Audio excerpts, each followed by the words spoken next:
All right, everyone, there is now a concerted effort within the Republican Party to oversee the departure of Mitch McConnell in his role as their leader in the Senate. I support this, and not least wise because I trust Trump's judgment when he looks at him and calls him a broken down old crow, which, by the way, is hilarious as well, very mimetic.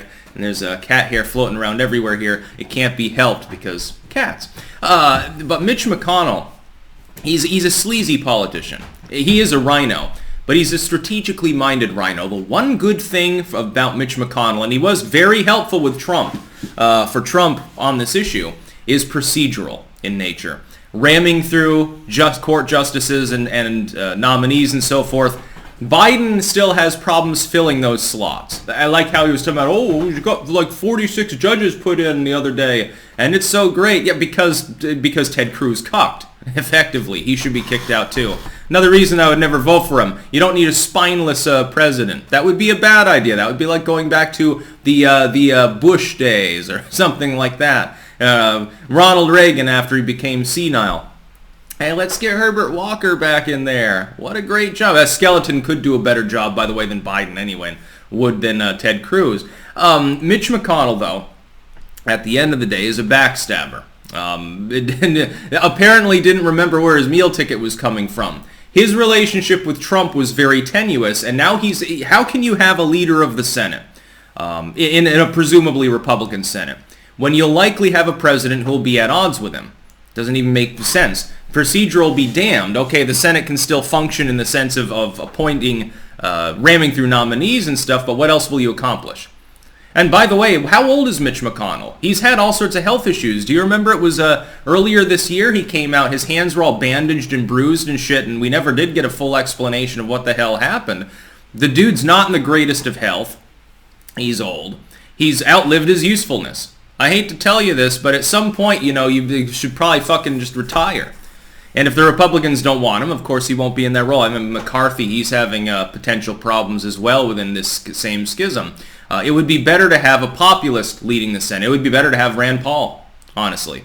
Although the funny part is, Trump probably would put Ted Cruz in there. I would oppose it. I think that'd be a bad idea.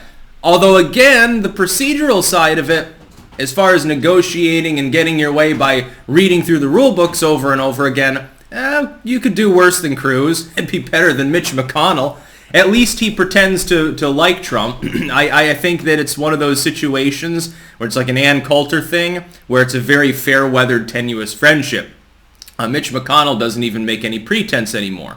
I have no doubt, by the way, that behind closed doors, Mitch McConnell was having aides leak things from the White House and concoct stories. I think Mitch McConnell was more likely the source of some of that than the Democrats were.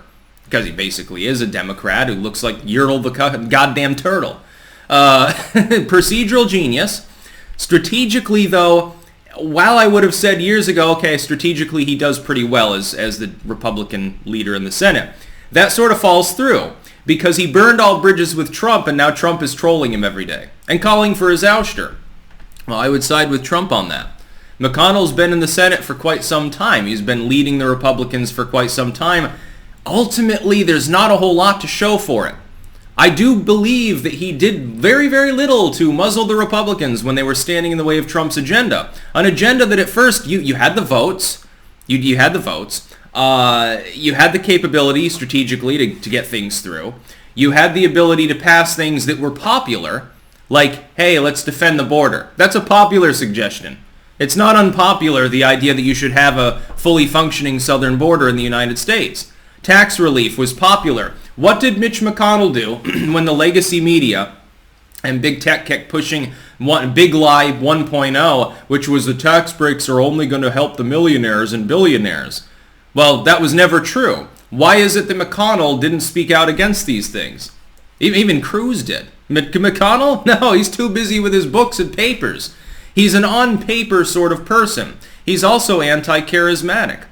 And I had my misgivings about Mitch McConnell some time ago. There's the same thing as I warn people about Ted Cruz. I can read him like a book. He's an opportunist. Now, an opportunist is great if you can ram through the Trump agenda, which potentially begins again in 2024, or at least a populist agenda. Tear up the COVID passport bullshit and the lockdown travel restriction shit and Biden's forthcoming tax cuts for the super wealthy in blue states, and the world policing stuff. If you can shove that aside using an opportunist who's just tactically skilled to do so because they're self-serving and they think it'll benefit them, that's great. The problem is the second they think it'll make them more money or get them more votes, screwing you and stabbing you in the back, that's what they'll do. And Mitch McConnell has done that multiple times. There are now multiple Republicans calling for him not to be the leader in the Senate. It should be all the Republicans. They should already be tired of him. Keep him on through the midterms and kick him aside like a piece of trash. Because fundamentally, that's what Turtle Man really is. That's about all. Peace out.